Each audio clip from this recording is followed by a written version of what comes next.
4절 말씀에 너희를 위하여 하늘에 간직했다 이런 말씀이 있습니다. 여기서 너희란 하나님의 택한 성도들이겠죠. 그리고 이 택한 성도들을 위해서 하나님께서 하늘에 간직하신 것이다. 자, 이것은 유사한 성경 구절이 있어요. 그게 뭐냐면 내 아버지께 복받을 자들이여 창세로부터 너희를 위하여 예비된 나라를 상속받으라. 예수님께서 이렇게 말씀하시죠. 그 말씀과 동일한 말씀입니다.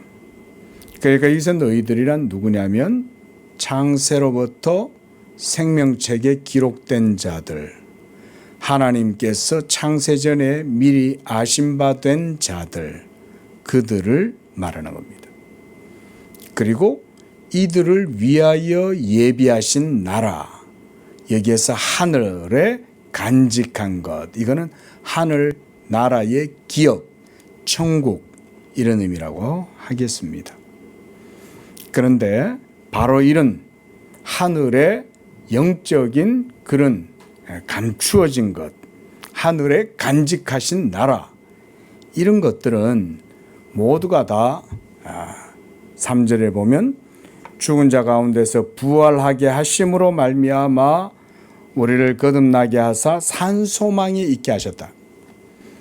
이제 이 최후의 부활의 이 상태가 되도록 하나님께서 우리로 하여금 그 하늘에 간직하신 것들을 누릴 수 있는 단계로 우리를 이끌어 올라가시는 것입니다. 그게 바로 뭐냐면 부활이에요. 부활. 그러니까 하나님은 우리가 아담에게서 나서 첫사람 아담의 그 자연적 본성을 물려받고 이 땅에서 살아갈 때 우리를 자연적 본성, 거듭나지 못한 그 상태 그대로를 하나님이 우리로 하여금 천국에 데려가시는 게 아니라 우리의 속사람을 거듭나게 하신다. 여기에서 우리를 거듭나게 하신다라고 말씀할 때 바로 앞에 보면 먼저 어떤 일이 있었습니까? 하나님이 그리스도를 부활하게 하심으로, 이 얘기가 먼저 있죠. 그러니까 이 그리스도의 부활의 능력과 그리스도 안에 역사하는 그 생명이 이제 죄로 말미암아 죽은 우리들 안에 이게 이제 역사한다, 이런 말인 거죠. 이 믿는 자들 안에 역사해서 그들을 변화시켜서 거듭나게 하시는 바로 그 능력, 이게 뭐냐면 하나님께서 그리스도 안에서 역사하시는 그 부활의 생명이에요. 이 부활의 생명이 먼저는 예수 안에서 역사해서 그를 죽은 자 가운데에서 살리셨다. 그래서 본문에서는 부활하게 하셨다, 이렇게 번역을 하고 있죠. 하나님이 왜 예수님을 부활하게 했을까요?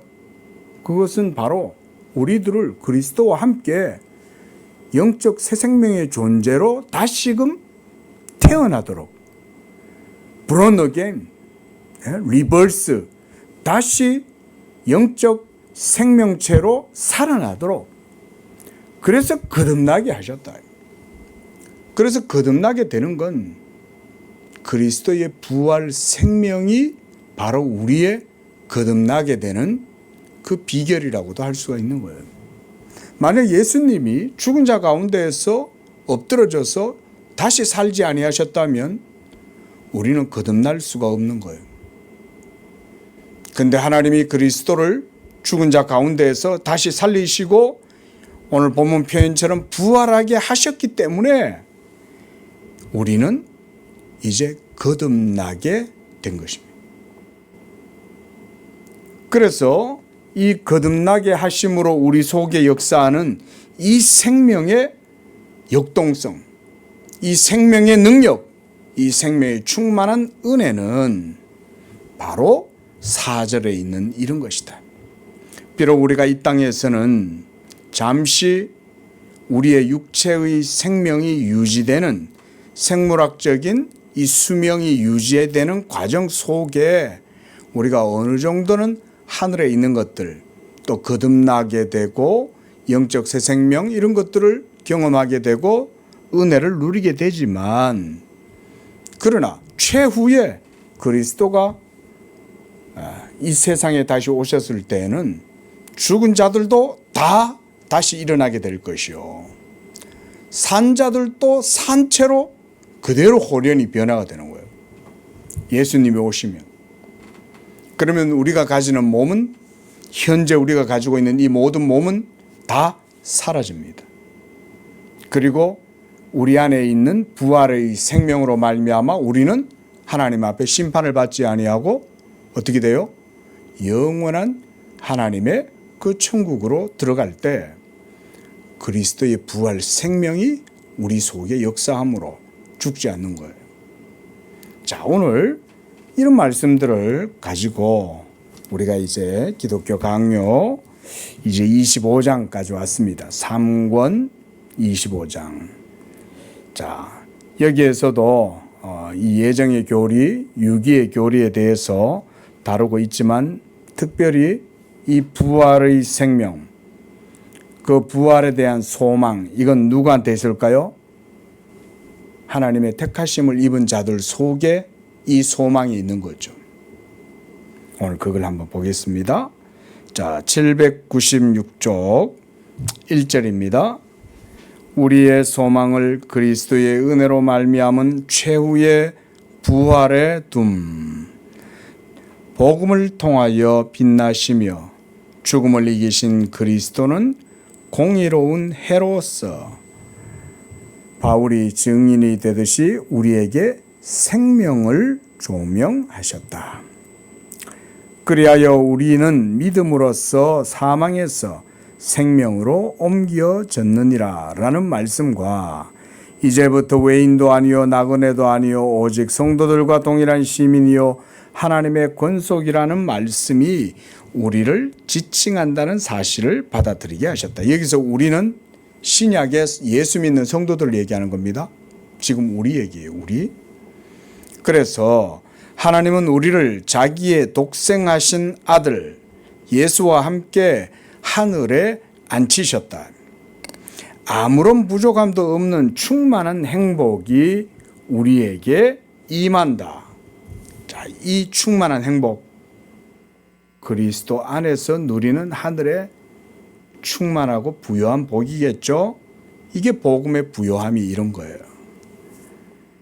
그래서 그럼에도 불구하고 우리는 아직까지는 이 완전한 충만을 경험하고 있지 못하죠. 우리는 아직의 상태에 있어요. 우리는 여전히 죄의 몸 가운데 있고, 우리 속에는 끊임없이 죄의 세력들이 계속해서 자르면 또 나오고 자르면 또 나오고, 마치 저 들에 농사꾼들이 땅을 파고 농사를 짓고 곡식을 뿌리면 곡식만 자라는 게 아니라 잡초들이 계속 자라나죠. 그러면 그 곡식을 작물을 하면 작물과 함께 계속 잡초가 나와가지고 은건키도 나오고요, 덤불도 나오고, 그러면서 곡식을 막 뒤덮어가지고 작물이 하나도 자라지 못하도록 막 이렇게 잡초들이 일한단 말이에요. 그럼 그때 또 농부들은 또 이렇게 잡초를 제거해요. 약을 주고 뽑고, 그 잡초가 일어나지 않기 위해 가지고는 또 어떨 땐 또 잡초 매트 이런 것도 있어요. 그걸 또 덮어가지고 잡초의 세력을 억제시키고. 죄가 바로 그런 거다, 이 죄가. 그래서 그럼에도 불구하고 마치 그리스도께서 획득하신 승리의 열매, 이게 이제 부활 생명이에요. 우리가 거듭나게 되는 것. 그래서 하늘의 신령한 생명을 이 땅에서도 받아 누릴 수 있는 이유는 하나님이 그리스도를 부활하게 하셨기 때문에, 그리스도 안에 역사하는 그 부활의 생명이 바로 그리스도께서 하나님께 의로 말미암아 획득하신 열매예요. 그 열매를 우리가 이 땅에서도 누리고 사는 거예요. 얼마나 놀라운 일이에요. 비록 아직은 not yet, 아직은 아닐지라도 우리는 이미 우리 속에는 이 그리스도의 부활 생명이 역사하고 있다. 그러나 그럼에도 불구하고 이 승리의 열매가 아무것도 존재하지 않는 것처럼 여전히 군역에 매여서, 여기에서 군역이란 저는 율법의 짐 아래에 매여 있다, 이렇게 이해하고 싶습니다. 그래서 훈련을 받느라 전전긍긍하고 있다. 왜 훈련받고 있을까요? 왜 율법의 짐을 짊어지고 군역을 짊어진, 군역이라는 말은 군대에 들어가서 훈련받는다 이 말이잖아요. 그 옆에 한자 적어놨잖아요. 군역. 율법의 학교에서 아직 졸업을 못한 거죠. 율법의 학교를 졸업하면 어디에 진급할까요? 상급반은 어떤 반이에요? 복음반이에요. 아직은 율법반에서 졸업을 못했어요. 율법사관학교를 졸업해야 복음사관학교로 들어가는데, 복음 그레듀에이트 스쿨로 가는 거예요. 근데 아직 그 상태가 안 된 거예요. 그래가지고 훈련을 받아요. 뭔 훈련 받을까요? 율법 행위로는 안 되고 오직 믿음으로 말미암아 하나님의 성령과 아주 밀접하게 삶을 살아갈 수 있는 그런 삶의 능력, 그런 윤리적인 능력, 도덕적 능력을 믿음으로 갖출 때까지, 이 말이에요. 한마디로 달리 말하면 온전한 성화의 상태가 될 때까지, 이 말이죠. 우리가 성화의 과정 속에 살아갈 때, 자, 성화의 삶에서 여러분, 율법의 기능이 계속 효력을 발휘하고 작용합니다. 그래서 훈련해가지고 어디로 나아가게 할까요? 온전한 어떤 상태? 믿음의 상태가 되게 하는 거예요.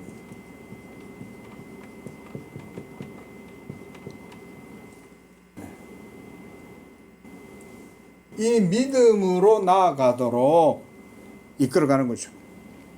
이게 우리의 삶이죠. 그런데 이미 그리스도는 다 이루셨죠. 오늘 여기서도 보면 갈빈도 그리스도가 획득하신 승리의 열매, 이게 바로 우리에게는 생명이죠. 생명.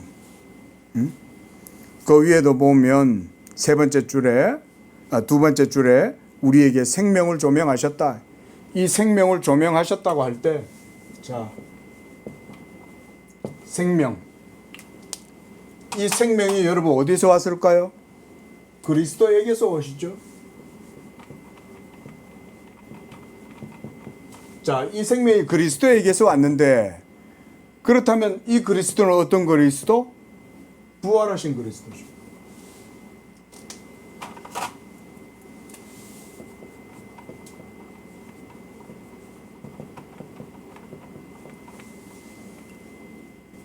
그리스도께서 부활하신 것은 또 어떻게 해서 부활하신 거예요? 오늘 본문 우리가 베드로전서 1장 3절에서 보면 하나님께서 그리스도를 부활하게 하셨죠. 부활하게 하신 거죠. 자, 하나님께서 그리스도로 하여금 부활하게끔 하신 거죠. 왜 하나님은 그리스도를 부활하게 하셨나요? 그리스도께서 하나님의 모든 의를 친히 다 행하시고 이루셨기 때문에. 그래서 의의 마침이 되신 거죠. 마침표. 그리고 이것은 의의 마침표가 되셨으니까 하나님이, 그렇죠? satisfactio. 우리 만족이라 그러죠, 그죠? satisfaction. 하나님이 만족하신 거죠. 하나님을 만족했기 때문에 하나님께서는 이름으로 하나님이 그를 지극히 높여, 그래서 하나님이 그리스도를 죽음 가운데서 다시 살리시고 부활시키신 거예요. 그래서 이 그리스도 안에 역사하는 이 부활의 생명이 이제 우리 믿는 자들 안에 역사할 수 있게 된 거예요. 그래서 우리가 그리스도로 말미암아 거듭나게 되는 거예요.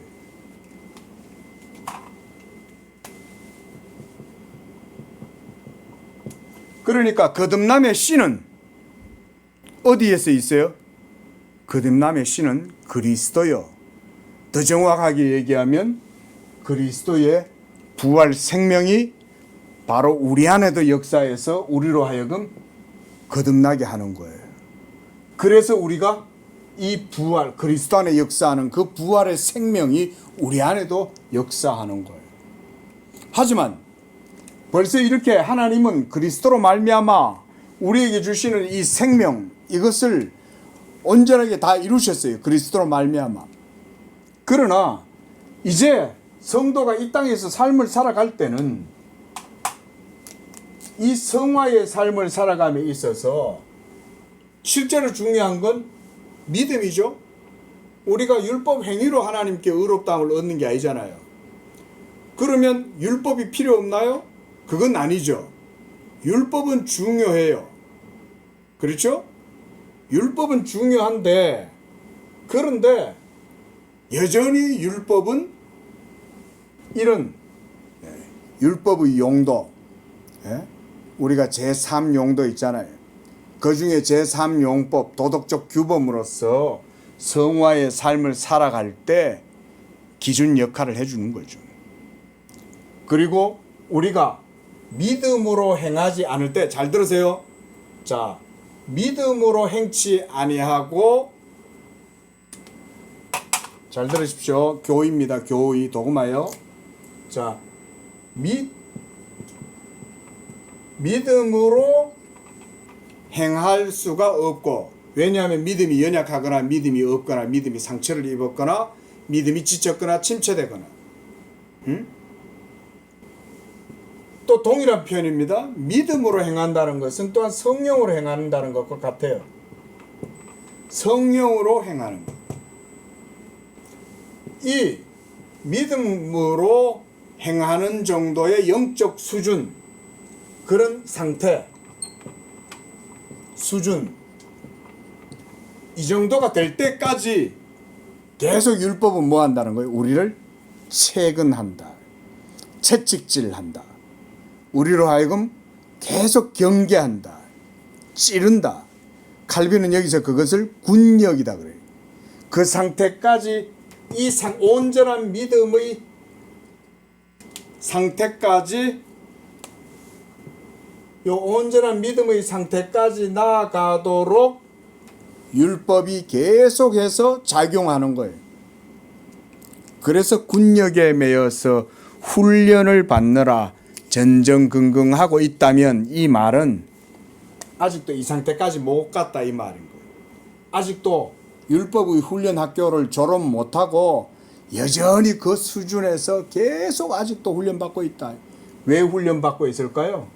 뭐 때문에 훈련받을까요? 이리로 넘어가려고. 뭐? 믿음으로 행하고 성령으로 행하는 데 있어서 온전케 될 때까지. 온전케 될 때까지. 그러니까 여러분, 하나님은 항상 여러분들의 믿음을, 관심을 가지고 보시면서 적당하게 훈련시키시는 거예요. 하나님이 원하시는 것은 여기의 상태입니다. 왜냐하면 하나님은 믿음이 없이는 기쁘시게 못하나니 그랬죠. 하나님이 기뻐하시는 것은, 하나님이 보고자 하시는 열매는, 하나님이 보려고, 하나님이 보고 싶은 것은 믿음이에요. 그래서 하나님께서 성도들을 때때로 훈련시키시는 거예요. 어디에서? 율법의 군사훈련학교, 율법의 군역을 지우고, 그래서 우리에게 짐을 주시는 거예요. 짐을. 우리는 그게 없으면 기도 안 해요. 우리는 그거 없으면 하나님 안 찾아요. 우리는 그거 없으면 영적으로 살아가려고 안 해요. 그렇죠. 이 세상에서 살아가는 이게 다인 줄 알고 그저 배부르고 등 따시면 그걸로 다 끝인 줄 알고 우리는 다 그러고 사는 거죠. 그래서 이제 우리는 소망의 본성에 관한 또 다른 가르침을 굳게 붙들어야 한다. 우리는 어느 곳에서 보듯이 보지 못하는 것들을 바라며 다른 곳에서 보듯이 믿음은 보이지 않는 것들의 증거이므로 육신의 감옥에 갇혀 있는 동안에는 여전히 주님과 따로 거하며 나그네의 삶을 살게 된다. 같은 논법으로 너희가 죽었고 너희 생명이 그리스도와 함께 하나님 안에 감추어졌음이라. 우리 생명이신 그리스도, 이 그리스도시죠. 부활하신 그리스도. 그 사도 바울은 이 부활하신 그리스도를 우리의 생명이라고 말해요. 죽었던 우리가 다시금 영적 새 생명을 가지게 된 건 다 이런 성경의 진리로 말미암아서 이루어진 거예요.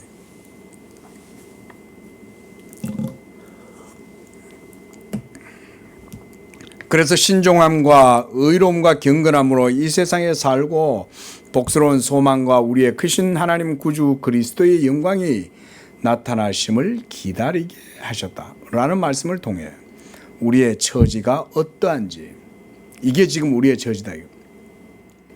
지금 예수 믿는 성도들이 이 땅을 살아갈 때 다 모두가 다 이렇게 살아가는 거예요. 예?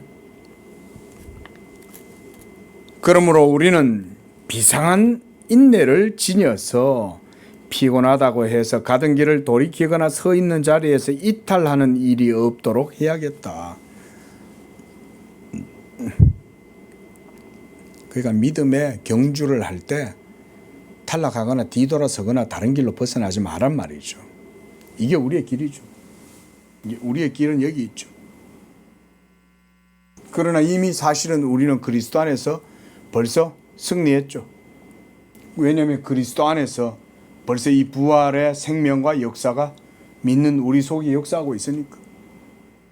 그러나 우리의 믿음이 연약해서 여전히 우리는 이 성화의 삶의 과정 속에 때때로는 율법의 징계나 율법의 군역을 짊어질 수밖에 없는 게, 율법의 훈련 학교를 거칠 수밖에 없는 이유는 아직 우리가 온전한 믿음 가운데로 나아가지 못해서 그런 거예요. 여러분, 그렇다고 해서 이 온전치 못한 믿음이 구원받지 못한 믿음이다, 이런 말은 아니에요. 그게 아니에요. 이미 성화의 삶을 살아간다는 것 자체가 이 사람은 벌써 하나님 앞에서는 필그림이에요. 순례자예요. 영적인 하늘에 소망을 두고 저 천국을 향하여 걸어가는 순례자, 나그네, 그런 사람이죠. 두 번째 문단, 이로보건대 우리의 구원에 관한 지금까지 모든 설명은 베드로가 다음과 같이 경고하듯 우리의 마음을 하늘로 들어 올리라는 요구로 집약된다. 그러니까 무슨 이런 말이에요. 마음을 들어 올린다 라는 표현은 여러분 이렇게 생각하시면 돼요. 이게 이제 칼빈이 자주 사용하는 이게 라틴어로는 이제 수르숨 고르다 라고 하는데, 이게 이제 뭐냐면 마음을 하늘로 들어 올리라는 말은 이런 말이에요. 자, 우리는 지금 이 땅에서 살잖아요. 그렇죠? 근데 자, 땅에서 살면서 우리는 또 육체를 짊어지고 살아요. 육체적 삶을 살아가죠. 육체적 삶을 살다 보니까 일단 직접적으로 우리한테 경험되고 감각되고 인식되고 느끼는 것들은 모두가 다 육적인 것들이죠. 그죠? 육적 가치.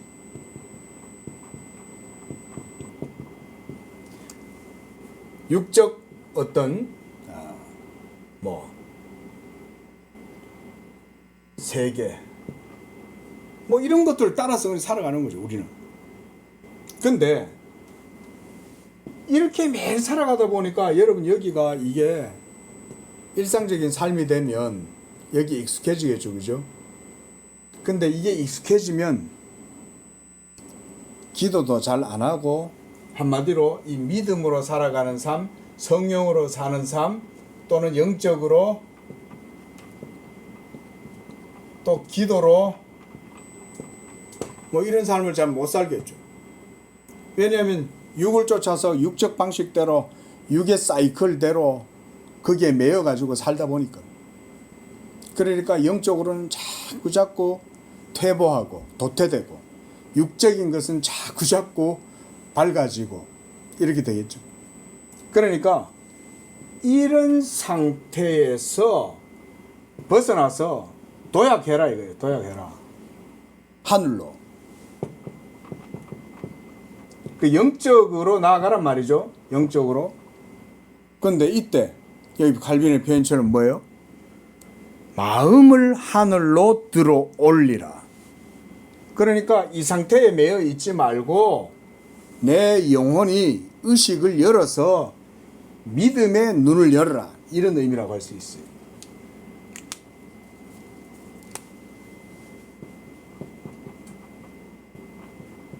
믿음의 눈, 믿음의 의식, 이런 거죠. 이걸 가지고 마음을 하늘로 들어 올려라. 이 땅의 것을 생각하지 말고 하늘의 것을 생각해라. 이런 의미로 생각하시면 돼요. 그러면 믿음의 눈을 열면 뭐가 보일까요? 그리스도가 되면 딱 보이죠. 우리를 위하여 행하신 그리스도.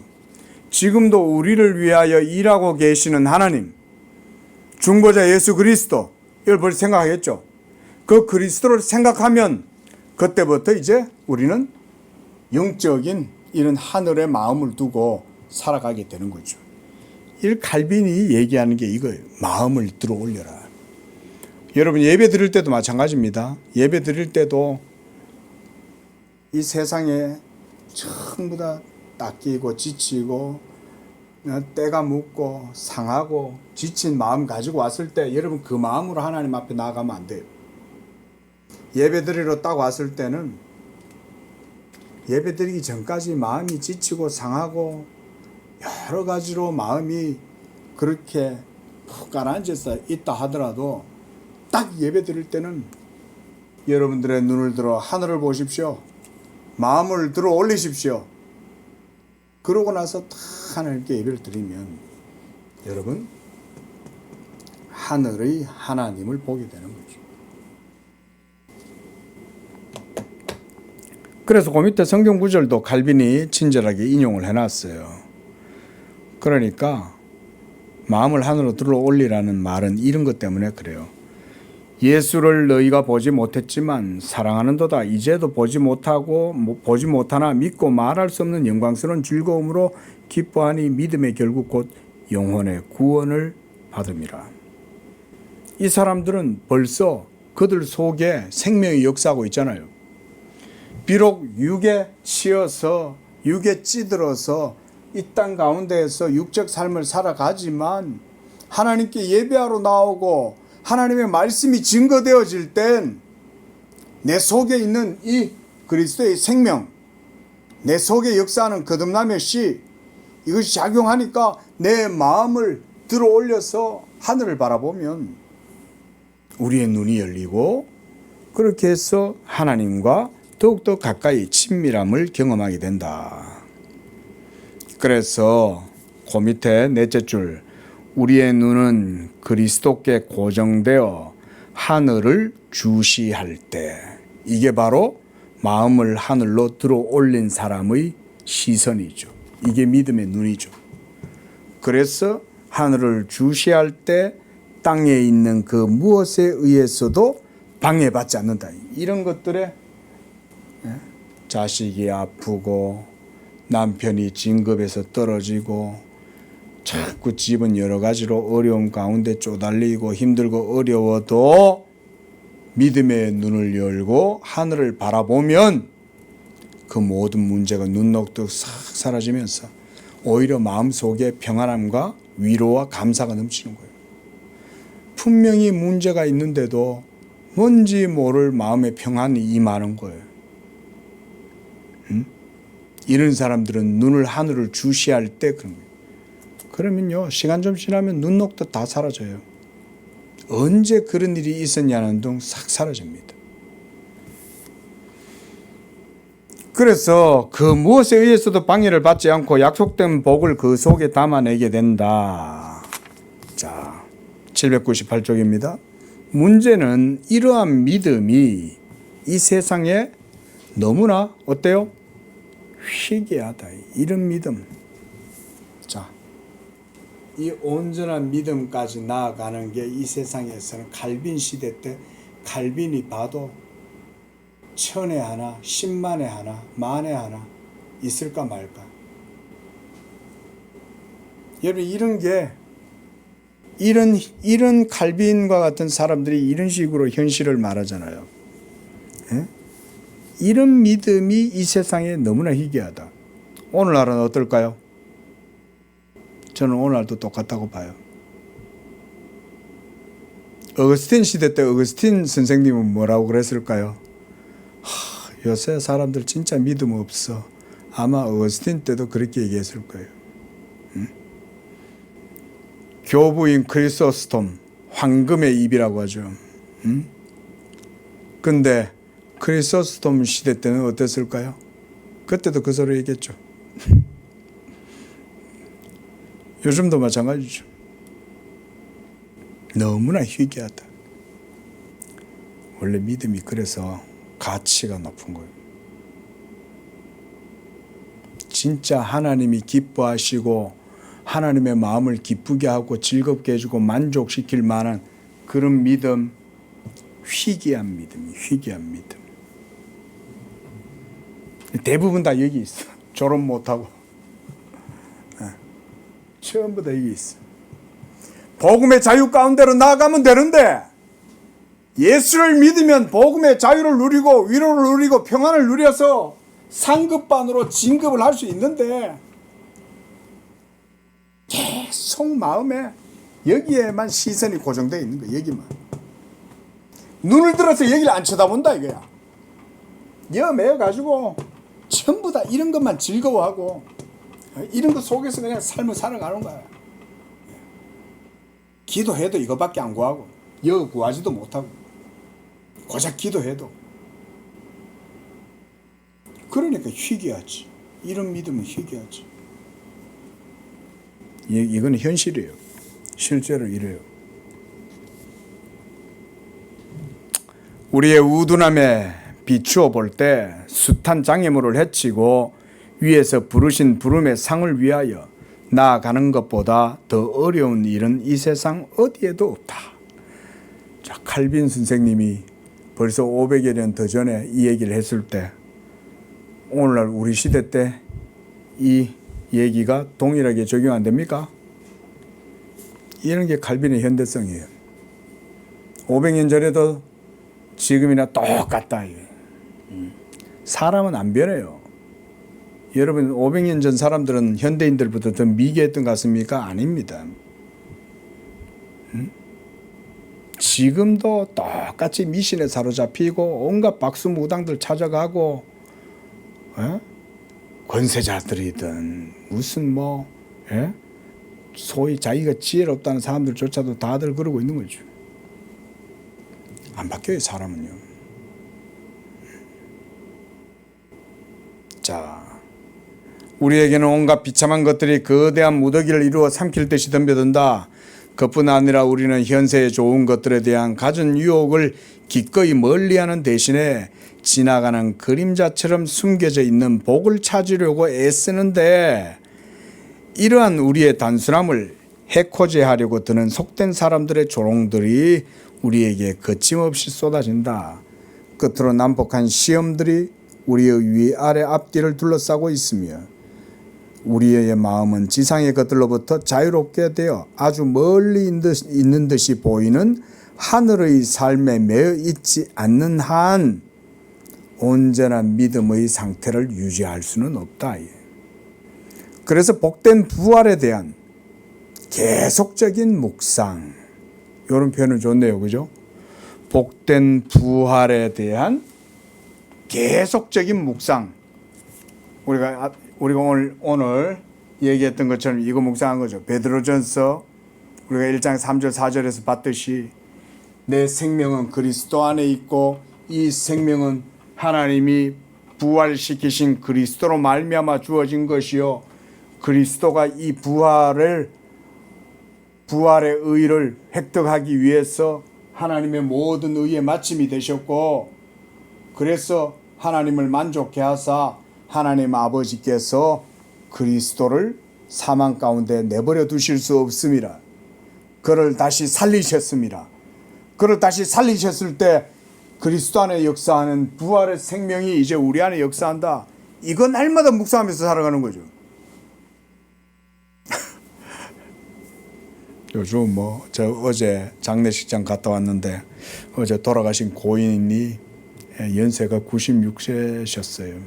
96세.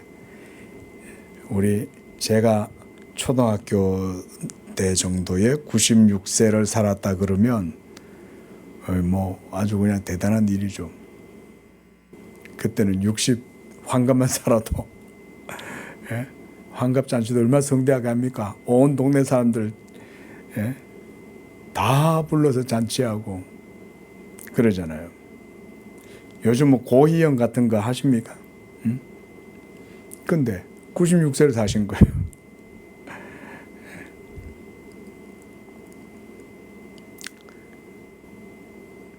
여러분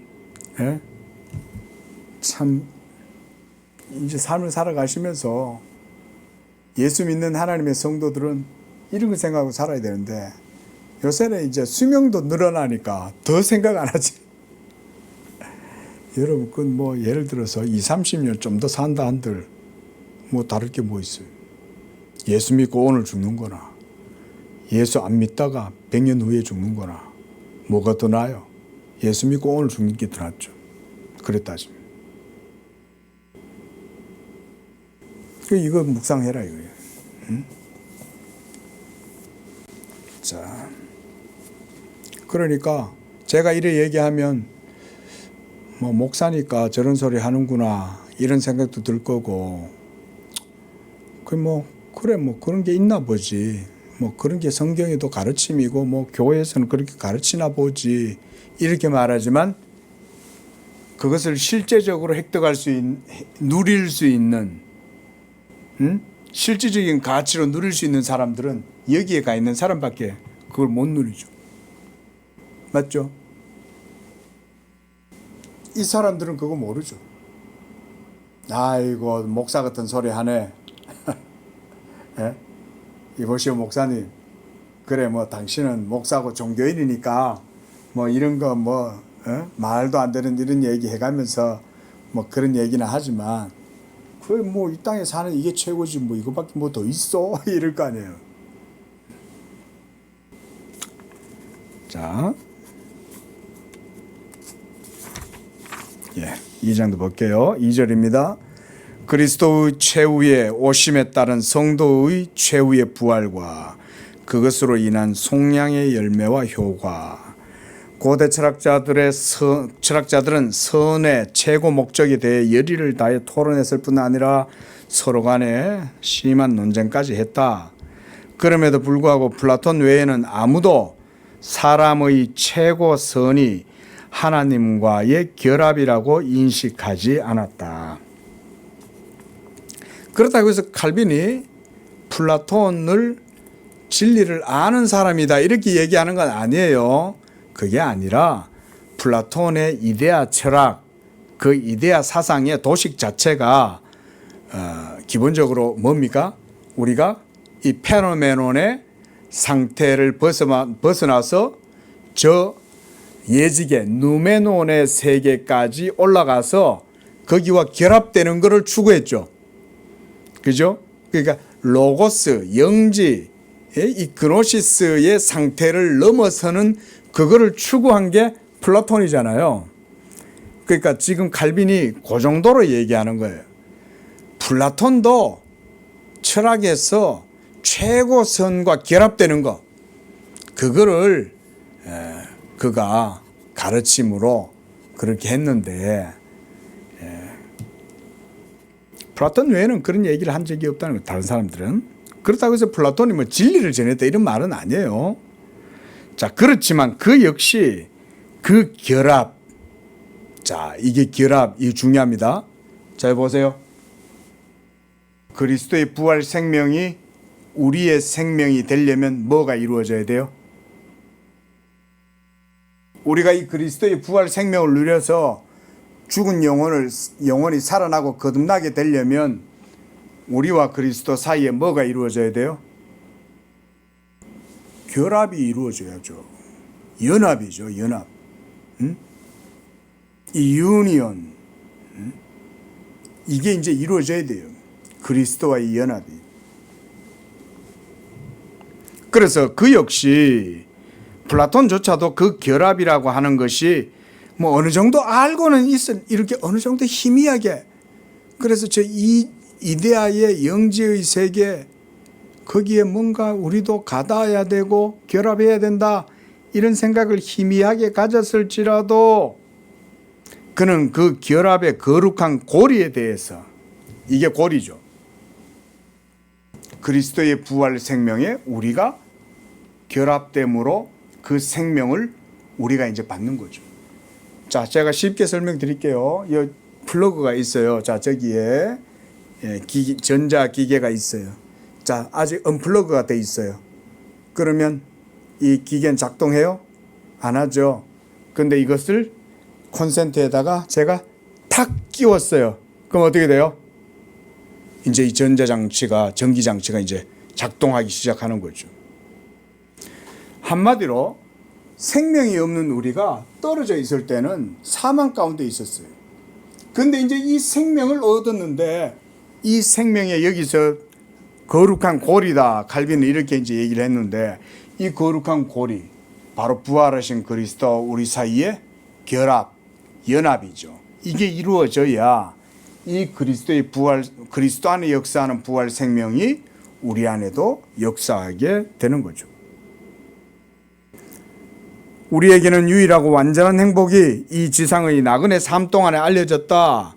그러나 이 행복은 하나님과의 결합을 갈망하도록, 여기서 이제 번역자께서 결합이다 이렇게 하셨는데, 이게 하나님과의 연합입니다, 여러분. 그래서 날마다 우리의 마음에 더 심하게 불타오른다. 참, 이게 여기 있는 사람들은 결합을 별로 안 바라겠죠. 오히려 결합되기를 싫어하겠죠. 결합되면 술도 못 먹고 담배도 못 피우고 좋아하는 술집에도 못 가고 이 세상에 그냥 좋아하는 삶도 못 살잖아요. 그런데 이 사람은 어떨까요?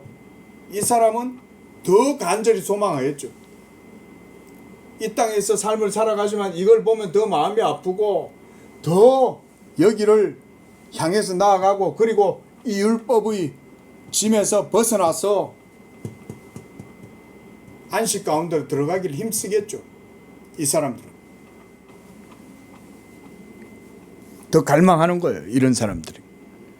그렇기 때문에 나는 오직 자기의 마음을 들어 올려, 여기서도 마음을 들어 올려 이런 표현 쓰죠. 이게 믿음의 눈을 열어라 이 말인 거예요.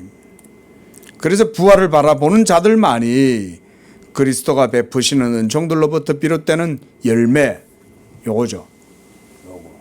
그리스도로부터 우리에게 베풀어지는 이 열매는 그리스도의 모든 사역의 열매는 결국 생명을 낳는 거잖아요. 하늘의 미랄이 땅에 떨어져 썩어야 많은 생명의 열매가 맺히는 것처럼 그 얘기죠. 같은 맥락에서 바울은 이러한 목표를 신자들에게 각인시킨 후 자기는 줄곧 모든 것을 잊어버리고 그것에 도달하기까지 애쓴다라고 말한다. 우리도 이를 위하여 더 한층 경각심을 갖고 노력을 경주해야 한다. 그렇지 않고 만약 세상이 우리를 사로잡게 된다면 이거죠. 이 상태로 우리가 매여 있다면 이 말이죠. 세상이 여러분들을 그냥 안 놔두죠. 우리의 게으름에 대한 값으로 엄격한 형벌을 치르게 될 것이다. 참 이런 거 보면 칼빈이 정말 예리하고 대단해요. 그냥 안 지나치죠. 자, 이러고 살고 있으면 그냥 이 상태로 하나님 내버려 둘까요? 아니겠죠. 죄로 말미암는 모든 죄책을 이 삶 속에서 다양한 방법으로 우리가 경험할 수밖에 없는 거예요. 그걸 피해서 구원의 반석으로 나아가야죠. 이러함으로 다른 곳에서 바울은 신자들을 다른 사람들과 구별하는 표지를 우리의 사귐은 하늘에 있는지라 거기로부터 구원하는 자를 기다린다라는 말씀에서 찾는다. 그리고 바울은 신자들이 이 경주, 믿음의 온전한 경주죠. 거기에서 용기를 잃어버리지 않게 하려고 모든 피조물들을 그들과 결합시켜 동료가 되게 한다. 이런 것도 정말 칼빈 대단한 표현입니다. 피조물의 영역까지도 다 생각하고 있는 거 아니에요. 그 성화의 삶을 살아갈 때 개인의 어떤 한정된 개인의 정서, 심리, 어떤 마인드, 스피릿에만 한정된 게 아니라 성화의 삶을 모든 피조물들과의 유의적 관계 속에서 지금 칼빈은 조망하고 있다 이런 말이잖아요. 놀라운 통찰이죠. 참 이런 걸 보면 정말 칼빈 같은 분들은 그러니까 이렇게 하나님이 쓰시는 거예요. 참 대단한 통찰이잖아요. 그래서 그들과 동료가 되게 한다. 우리가 보듯이 흉측한 폐허가 드러나지 않는 곳이 없으므로 하늘과 땅에 있는 모든 피조물이 고대하는 바가 뭐라 그랬어요? 하나님의 자녀들이 영광의 자유에 이르는 걸 피조물들도 탄식하면서 고대한다 그랬잖아요.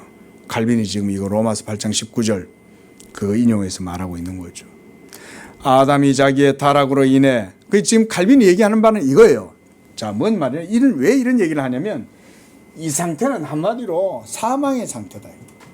여기는 결코 빛이 없고 생명이 없다. 이 상태를 벗어나서 이 위로 올라가지 않는다 하면은 이 생명을 우리가 누리고 살아갈 수 없다. 예? 그런 얘기예요. 그래서 사람의 죄로 말미암아 피조물들이 얽어매이게 된 속박, 이게 사망의 속박이죠. 그래서 감당할 수 없을 만큼 너무나 고통스럽고 과중하다.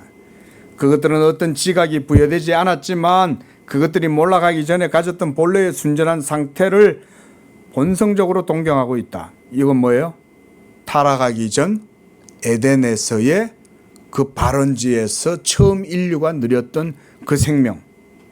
타락하기 전에 하나님과 배웠고 에덴 동산에서 만난 실과 따먹고 그냥 실로락이 하나도 안 걸쳐도 부끄러워하지도 않으면서도 자연과 만물과 호흡하면서, 여러분 그런 거예요. 그게 하나님이 창조하신 세계가 그 정도로 탁월하고 하나님의 형상인 우리와 긴밀하게 교감했던 거예요.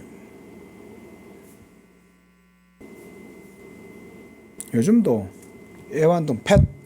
애완동물 키우시는 분들 집에서 애완동물 키우면 교감하시죠. 심지어 뱀도 펫으로 기르더라고요. 뱀도. 근데 그런 뱀도 어려서부터 키우면 교감하죠. 근데 나중에 완전한 그리스도의 나라가 이루어지면 어떻게 되겠어요? 사막에 샘이 넘쳐 흐르리라. 사막에 꽃이 피어 꽃동산 되고 독사굴에 어린이가 손을 넣어도 물지 않고 그 도리어 막 독사그러죠. 애기 손이 막 독사굴로 들어오면 뱀이 물지 않고 아이 뭐야 간지러워 야 손 치워 이러면서 뱀이 막 아기 손을 막 밀어내겠죠. 야 너 딴 데 가서 놀아. 우리 애기들 자 이러면서 사자와 어린 양이 함께 뛰어놀고 그리스도의 생명이 충만한 그때가 되면 그와 같이 생명의 기쁨이 온 세계에 충만한 거예요. 이 기쁨이 충만하면 피조물들도 그 하나님의 자녀들이 누리는 그 영광의 자유 가운데에서 피조물들도 거기에 동참하고 싶은 거예요. 그걸 보고 싶은 거예요. 그래서 갈빈 그 밑에도 설명해놨습니다. 그렇기 때문에 바울은 그것들에게 탄식과 진통의 고통을 돌렸다. 이는 성령의 처음 익은 열매를 받은 자들인 우리 자신들도 자신의 부패로 말미암아 시들어가고 있을 뿐 사람의 죄로 인하여 형벌을 치르고 있는 무생물을 담는 최소한의 일조차도 할 수 없음을 부끄럽게 여기도록 하기 위함이다. 그 이런 얘기죠. 뭔 말이면 이런 말이에요. 갈빈 지금 여기서 하는 말은 자 인간들은 정말 비열하죠. 예? 우리가 누아르 영화 같은 거 보면 비열하잖아요. 인간들이 살아가는 폭력의 세계가. 어제의 친구가 내일은 적이 되잖아요. 근데 동물의 세계는 그렇습니까? 제가 볼 때 동물의 세계는 안 그래요. 요즘 참 그 유튜브 같은 데도 보면 많은 영상이 올라오는데 로드킬을 당하거나 물에 빠져가지고 막 있을 때요, 다른 종이 구해주고 지켜준 거예요. 여러분, 그들의 본성 속에 뭐가 있을까요? 하나님이 창조하신 처음 이 생명이 그들 속에 있기 때문에 그런 거예요. 그들도 죽는 건 원하지 않는 거예요. 동물도 생명을 살려야 한다라고 하는 생명의 가치를 알고 있는 거예요. 그러니까 친구 개가 도로에서 로드킬이 돼갖고 쓰러져 가지고 있으니까 친구 개 두 마리들이, 한 마리는 겁이 나가 근처에 잘 못 가는데 한 마리는 그거를 막 붙들고 어쨌든지 자기 친구를 지키고 싶은 거예요. 근데 영상을 가만히 보니까 저 멀리 떨어져서 겁내고 있던 친구가 용기를 내갖고 다가오는 거예요. 차들이 막 쌩쌩쌩 지나가는데 겨우 와가지고는 결국은 그 친구를 끄잡고 길 옆으로 가는 거예요. 여러분, 여기서 지금 칼빈이 그런 걸 인용하고 있는 거예요. 무생물을 닮은 최소한의 이런 일도 인간들은 못한다는 거예요. 죽이려고 하고, 정적을 죽이려고 하고, 배에 실어 가가지고 전부 다 몰살시켜버리려고 하고, 예? 총으로 그냥 다 쏴 죽여버리려고 하고. 여러분, 이게 지금 현대인들이 이런 짓을 하고 있다는 말이죠.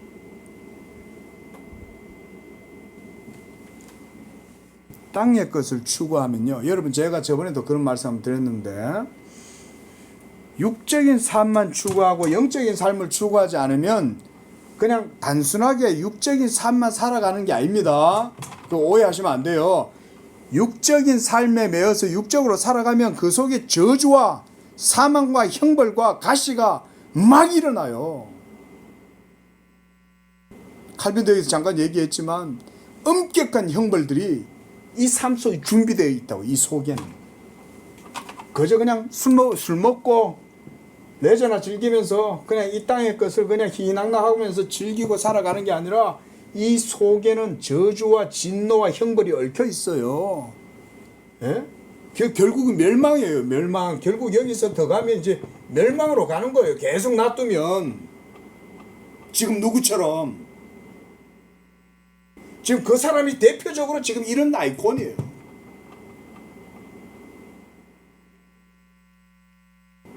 여러분, 그렇게 못 보죠? 목사 눈에는 그게 그래 보여요.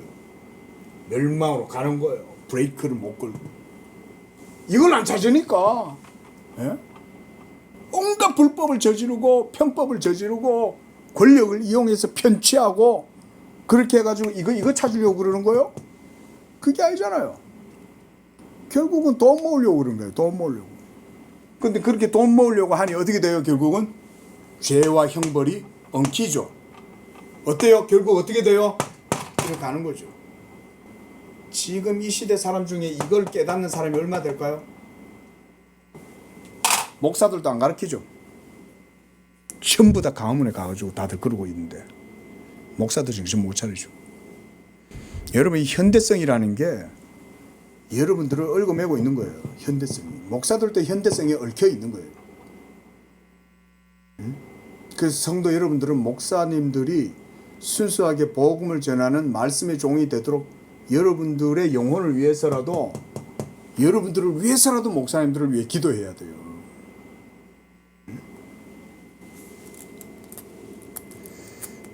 또 바울은 우리를 더욱 날카롭게 자극시키기 위해 그리스도의 최후의 오심을 우리의 속량이라 부른다. 실로 우리의 부활의 모든 부분은 이미 완성되었다. 완성되었다 그랬어요. 그죠? 완성되었고 이제 우리는 이 과정 속에 있어요. 그러나 죄를 위하여 한 영원한 제사를 드리시고 구원에 이르기 위하여 죄와 상관없이 두 번째 나타나시리라. 어떤 고난이 우리를 괴롭힌다고 하더라도 속량의 효과가, 결국은 효과는 이거죠. 속량의 효과는 결국 우리에게는 완전한 생명으로 드러나잖아요. 그래서 우리를 지키게 하자. 속량이 우리를 지키게 하자. 이 말은 그리스도를 믿고 의지해서 구원의 은혜 가운데 거해라 이 말이죠. 벗어나지 마라 이 말인 거죠. 자, 기도하겠습니다. 자비로우신 하나님 아버지, 감사 찬양과 영광을 드립니다. 죽은 자 가운데에서 그리스도를 살리셔서 모든 죽은 자들의 첫 열매가 되게 하시고 이제 하나님의 택하신 백성들의 산 소망이 되게 하신 하나님, 그리스도 안에 역사하는 그 부활의 생명이 이제는 예수 믿는 우리 안에도 역사하고 있는 줄로 믿습니다. 그러나 우리가 때로는 육에 치이고 매여서 이 육적인 것에 때때로 우리의 마음이 빼앗기고 눈이 멀어서 저 하늘을 바라보지 못하고 우리의 마음을 들어올려 저 하늘에 소망을 두지 못할 때 우리가 때때로 시험에 들 수 있고 여러 가지 어려운 일을 당할 수도 있지만 그때마다 믿음의 주여 온전케 하시는 이인 그 하늘에 계신 우리 주님을 바라보는 믿음의 눈을 허락하여 주시옵소서. 그리하여 주님 오시는 그날까지 그리스도 안에 거하며 이 그리스도의 부활 생명이 내게서 나타날 때까지 우리가 인내하면서 이 믿음의 길로 나아가는 그런 우리 양재교회와 성도들 되도록 축복하여 주시옵소서. 예수님의 이름으로 기도합니다. 아멘.